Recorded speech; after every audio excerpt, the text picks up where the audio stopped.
Now we're Ghana's High Commissioner to Egypt and Saudi Arabia. Far back. Then okay, and what were some of the things you started negotiating? Say you bring to Ghana near there. Sometimes you wish, I'm still the High Commissioner to complete this project. Maybe I'll start from Saudi Arabia. There was this project that was so dear to me. It was the Central Mosque. And, the one in Kumasi or here in Accra? No, the one in Kumasi. The one in Kumasi, okay. The one in Kumasi. You know, I actually initiated it. I personally went and I met Prince Al-Walid, you know. On you initiated the Kumasi Central Mosque? Yeah, I initiated it. There's no two ways about it. And they can't take that from me. You know, they can't take that from me. Nobody can take that from me. I initiated it, and it's on record that I initiated it.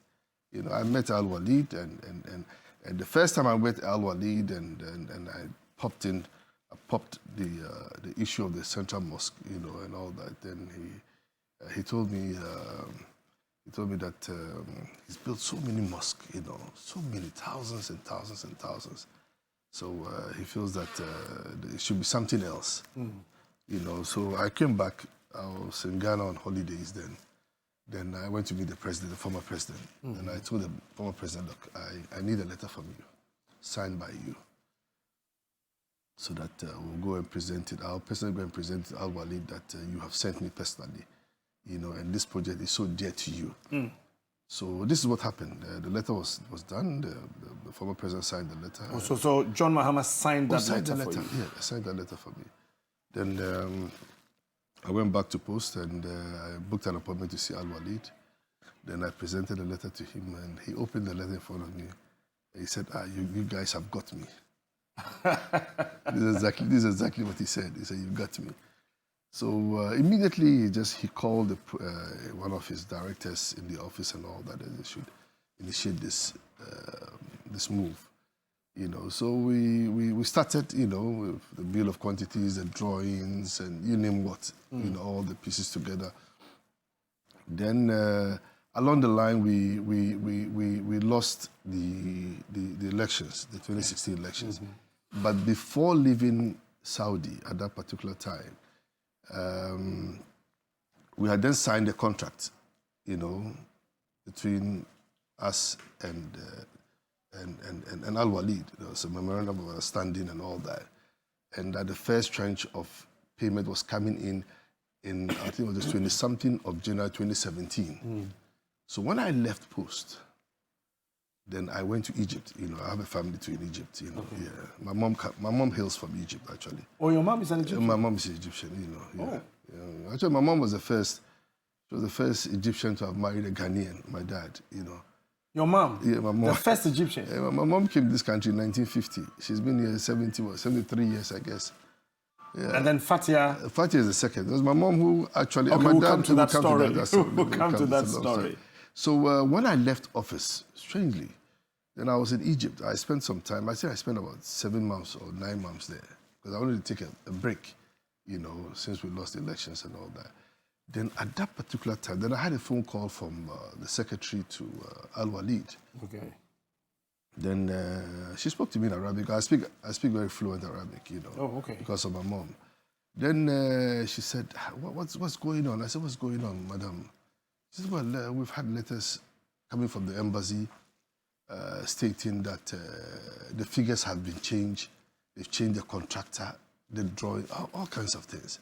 And I said, no, let me understand this. Yeah. So the secretary to the president of Saudi Arabia... No, the secretary to the prince. The prince? Yes. Called me. That your successor... Not my successor at that time, my deputy then. Your deputy then? Yes. I'm telling you, that was how bad wrote to him? I wrote to them. Changing the contractor? Changing the contract, changing the amount, the figures and all. They had bloated it up. Oh, yes. I'm telling you the truth. So this is exactly... Your deputy was also appointed by NDC? Well, I mean, he's a career. Okay. You know, and a career diplomat. A career diplomat, you know. We are political appointees. Okay. We go as of when, but they are stationed, you know what I mean? Did he consult you? He didn't consult me.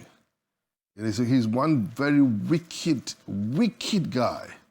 And I'll say it on air here today. Very wicked guy. You know, just, what's his name? I don't want to mention his name because of certain reasons. You Okay. know, but he knows himself. If he's hearing me today, I said I've left you to the hands of Allah. But whatever you want to do against me will not work. Till today, he's doing certain things that may Allah forgive him. But anyway, to cut the long story short. Change the figures. Oh, change the figure. The figures were changed. Bloated the figure. Bloated the figure. They had changed the contractor. Changed so many things. So when that happened, then what's it called? Then I told the secretary, I said, look, you know we had signed an MOU, and you know you guys chose the contractor. You know, we gave them 3 contractors. They chose one of the 3 contractors that we were comfortable with and all that. So what I know is what I signed. So what new that came to them, I have no hand in it. You were still in office as the High Commissioner? No, I was not in the office. I just left a week. Oh, okay. Just one week? Just 1 week. Just 1 week. Captain, just 1 week. Oh. Yes, just 1 week. So when it happened, then they called me back again and said, look, the way things are going, they feel that they will not want to cancel the project. No. I said they shouldn't cancel it.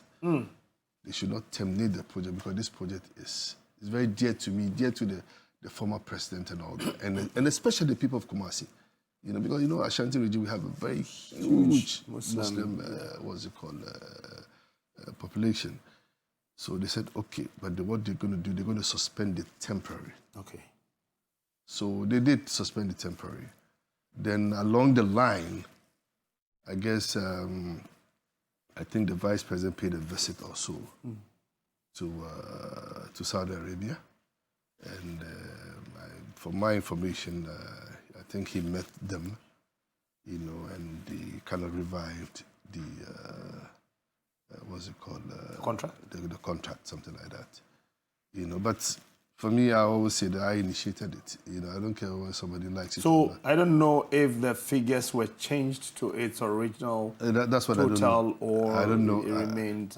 Maybe it remained. You know, maybe it remained. You know, so that's what we are seeing here today. I guess they're going to commission the project this week. You know, but I've always been saying I hear a lot of stories. You know, a lot of stories going on. That it was the vice president who built it from his own pocket and all that kind of thing. But me as a good Muslim, you know, I will say this, you know, normally, you know, if you're doing something the cause of Allah, you know that I built this. It is me that did it. I spent my own money for my own sweat. Then let the people know, let the Ghanaians know that I was the one who did it. So it's different from if somebody, the funding is coming from somewhere through you. Doesn't mean that you built it. Built it, yeah, sure. So, you know, they're 2 different things, you know. So I've also built a mosque before. Recently, I put up a mosque in Newtown, Castle Janda, a very huge mosque. It took me almost 3 years to put up that mosque because it was very big, you know. But I said, I built that mosque. That's my own pocket, from my own money. You know, no funding was coming from nowhere. You know, so I expect that whoever says that he built the Kumasi Central Mosque from his own pocket should come out and let the Ghanaian people know that, yes, I was the one who built it. No funding came from nowhere. But they shouldn't let a second party or third party be talking on their behalf. So this is my take.